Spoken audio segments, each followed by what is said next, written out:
Hey guys, welcome to my vlog. और कैसे हैं आप सब? I hope you all are doing well.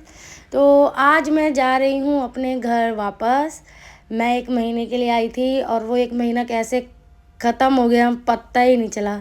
जब अपनी सिस्टर्स के साथ, सिबलिंग्स के साथ जब हम रहते हैं और हम बहुत मस्ती करते हैं, कोई काम वाम नहीं करते, वेले बैठे रहते हैं तो वो दिन इतने बढ़िया रहते हैं और वो कब कब में निकल जाते हैं कुछ पता ही नहीं चलता।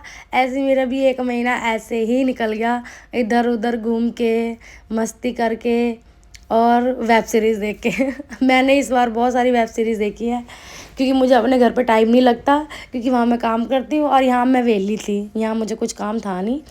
तो फाइनली वो दिन आ गया, तो मेरे को जाना है अपने घर वापस। मेरा बिल्कुल मन नहीं कर रहा था जाने का, क्योंकि हम जब सारे मिल जाते हैं ना तो हमें इतना अच्छा लगता है। और ये टाइम बड़ा कम मिलता है जब हम सारे ही साथ में हो, क्योंकि कभी कोई नहीं मिलता, कभी कोई नहीं मिलता, लेकिन इस बार हम सारे साथ में थे। तो मेरा मन कर रहा था मैं थोड़े दिन और रुक जाऊँ, बट मैं नहीं रुक पाई। तो मैं चली थी, मैंने कैब बुक की थी, बट कैब हुई नहीं थी, कैंसिल हो गई थी। तो मुझे जल्दी जल्दी में ऑटो से जाना पड़ा। तो ये इतना लड़ रहा था अपनी मम्मी से कि मुझे भी जाना है, मौसी के साथ मुझे भी जाना है। तो अपनी मम्मी को मारने लग गया था। और हमारी मुक्कू भी उदास हो गई थी। वो बोलती है कि मुझे रहमत के साथ जाना है, बट जाना तो है ही ना, क्या कर सकते हैं, अपने घर तो वापस जाना ही है। तो बस मैं निकल गई थी रेलवे स्टेशन के लिए। रेलवे स्टेशन हमारे घर से है, मतलब ज़्यादा दूर नहीं है। अगर ट्रैफिक ना हो तो 35 मिनट में हम पहुंच जाएंगे, बट ट्रैफिक होता है तो पौना घंटा और 50 मिनट भी लग जाते हैं, कभी कभी 1 घंटा भी लग जाता है। तो मैं उस हिसाब से निकली थी ताकि मैं लेट ना हो जाऊँ।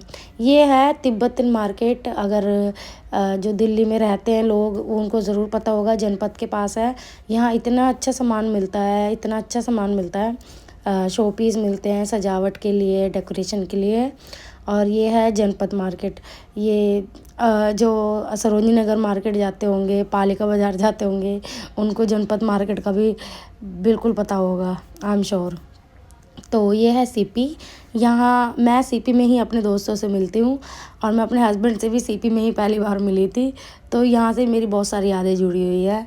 मैं हमेशा अपने दोस्तों से यहीं मिलती हूँ, बट अब की बार नहीं मिली थी क्योंकि थोड़ा सा दूर है मेरे घर से। तो मेरे साथ बच्चा भी था, तो मैं इतनी दूर अफोर्ड नहीं कर सकती थी आना। बच्चे के साथ बड़ी प्रॉब्लम हो जाती है। और इसी में ही मैं पहुंच गई थी अपने रेलवे स्टेशन, और मेरे पास काफ़ी टाइम था क्योंकि मैं बहुत जल्दी निकली थी। और उसके बाद मैंने किया कुली। एक्चुअली मेरे जीजू ने आना था। एक तो दिल्ली में डीजल वाली गाड़ियाँ नहीं चल रही हैं, उससे भी बड़ी प्रॉब्लम हो जाती है। तो मेरी जीजू की गाड़ी भी डीजल वाली है, तो मैं गाड़ी में नहीं जा सकती थी। वो मुझे छोड़ने आ रहे थे, बट उनकी कोई इमरजेंसी हो गई थी, तो वो मुझे छोड़ने नहीं आ सके, तो मेरे को इसलिए अकेले आना पड़ा। तो मैंने फटाफट से कुली किया क्योंकि मेरा बैग बहुत ज़्यादा भारी हो रहा था। फिर मेरी ट्रेन भी आ चुकी थी। ये यहाँ पर खाली हो जाती है, न्यू दिल्ली से अमृतसर शताब्दी है, तो ये यहाँ आके खाली हो जाती है। अब मैं बैठ गई थी, ट्रेन में चढ़ गए थे हम, और कुली भैया ने मेरा बैग वैग रखा था। उसके बाद हम आराम से बैठ गए थे और मैं बहुत निश्चिंत हो गई थी कि अब मैं आराम से बैठ के जाऊंगी। अभी ना थोड़ी सी ठंड भी होगी ना, तो बच्चे का भी डर रहता है कि इसको ठंड ना लग जाए।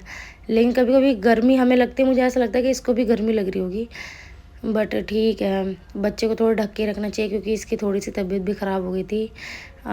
तो इसको खांसी जुकाम हो गया था, तो मैं सोच रही थी कि इसको कोई प्रॉब्लम ना हो, इसलिए कोई बात नहीं, थोड़ी गर्मी भी लगेगी, एडजस्ट कर लेंगे एडजस्ट कर लेंगे तो बस, और मेरी ट्रेन चल चुकी थी और ये व्यू इतना अच्छा लग रहा था। Nature is so beautiful, so peaceful, it seem like we are in heaven, really.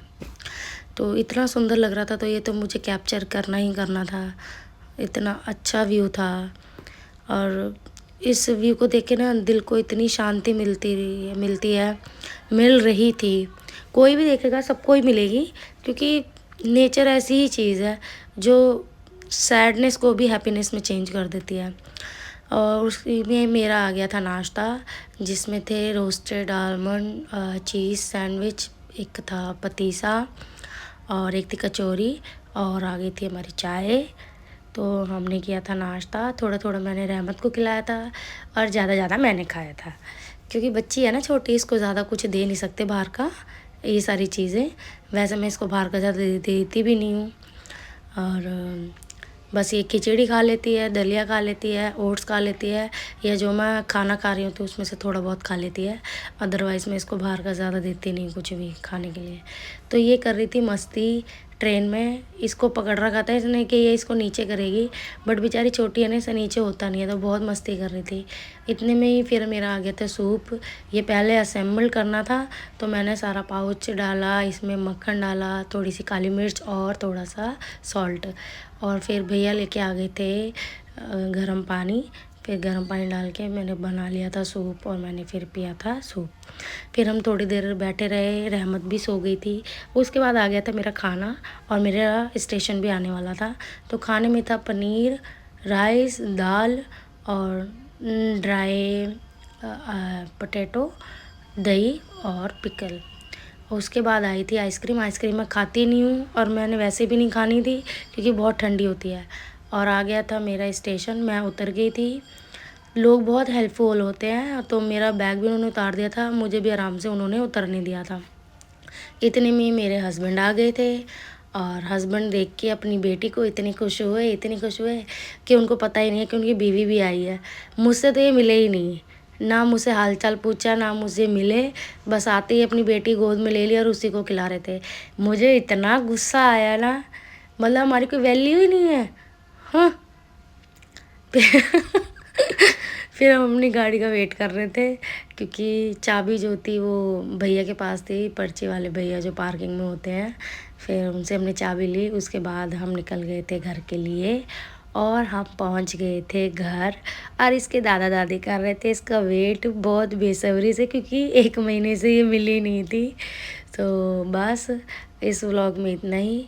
अब मैं आपको मिलूँगी नेक्स्ट व्लॉग में, तब तक के लिए bye bye, take care and keep watching my vlogs. Bye bye and stay healthy and happy.